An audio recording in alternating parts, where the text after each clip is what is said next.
আসসালামু আলাইকুম। আজকে আপনাদের মজার একটা রেসিপি শেয়ার করব আপনাদের সঙ্গে। সেটা হচ্ছে আলুর লালমোহন। ভাবা যায় বলেন? আলু দিয়ে মিষ্টি, অনেক মজার একটা মিষ্টি। তো চলেন ঝটপট বানিয়ে ফেলি মিষ্টিটা।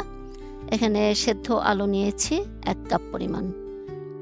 দিয়ে দিলাম 4 টেবিল চামচ ময়দা, 2 চা চামচ সুজি, আর হচ্ছে হাফ কাপ গুঁড়া দুধ। 1 কাপ আলুর মিশ্রণ, হাফ কাপ গুঁড়া দুধ, আর হচ্ছে 2 টেবিল চামচ ঘি। দিয়ে দিচ্ছি সামান্য একটু বেকিং পাউডার। দিয়ে সবগুলো উপকরণ খুব ভালো করে মিশিয়ে নিতে হবে।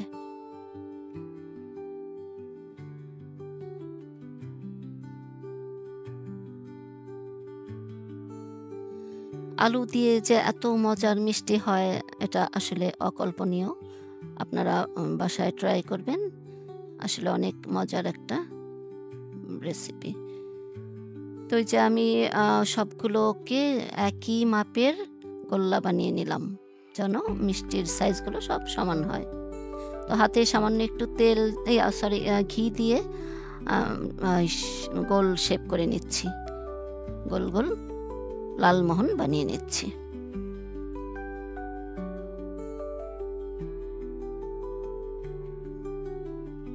হয়ে গেল আমার সবগুলো মিষ্টি বানানো।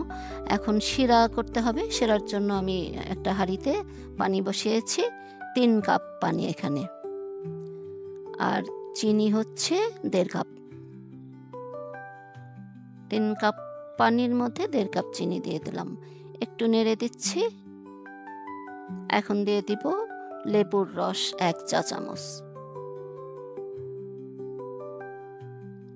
শিরাটা বেশি ঘন করতে হবে না, পাতলা একটা শিরা হবে।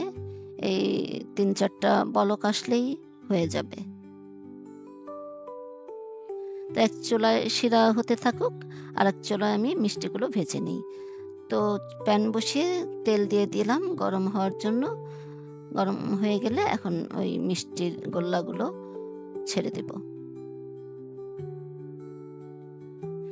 আমি আসলে ফ্ল্যাট প্যানে ভেজে ভুল হয়ে গেছে। গোল জিনিস ফ্ল্যাট প্যানে ভাজলে শেপটা ঠিক থাকে না।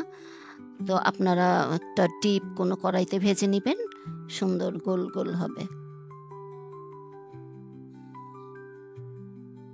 তো আমি সবগুলো মিষ্টি এভাবে করে ভেজে নেব। আপনারা চাইলে আরেকটু ডার্ক করতে পারেন কালারটা। তো আমি যে এরকম করেই ভেজে নিয়েছি। আচ্ছা, শিরার মধ্যে না লবণ দেওয়ার দরকার ছিল, তো আমি ভুলেই গিয়েছিলাম। এখন একদম সামান্য 1 চিমটি পরিমাণ লবণ শিরাতে দিয়ে দিলাম। মিষ্টি জিনিসে 1 চিমটি লবণ দিলে সেটা মিষ্টিটা ব্যালেন্স হয়। তো চুলা আমি অফ করে দিয়েছি, শিরার চুলা। এখন ওই যে সবগুলো মিষ্টিকে এই শিরার মধ্যে ঢেলে দেব।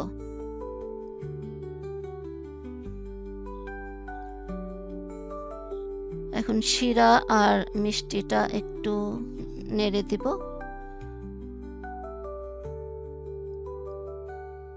2 ঘন্টার জন্য এটা ঢেকে রেখে দিলাম, কারণ এই 2 ঘন্টা সময়ের মধ্যে মিষ্টির ভিতরে শিরাটা ঢুকবে, খেতে অনেক মজা হবে, সফট হবে।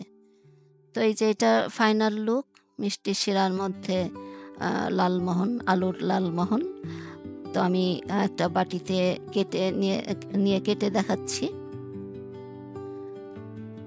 অনেক সফট হয়।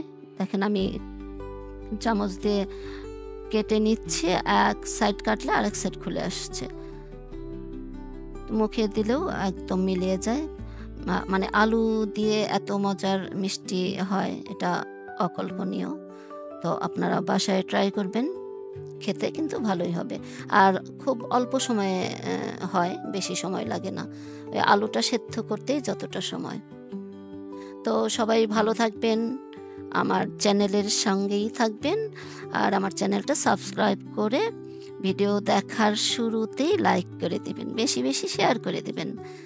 তো আজকের মতো বিদায় নিচ্ছি। দেখা হবে আবার নেক্সট ভিডিওতে। সে পর্যন্ত সবাই ভালো থাকেন। আল্লাহ হাফেজ।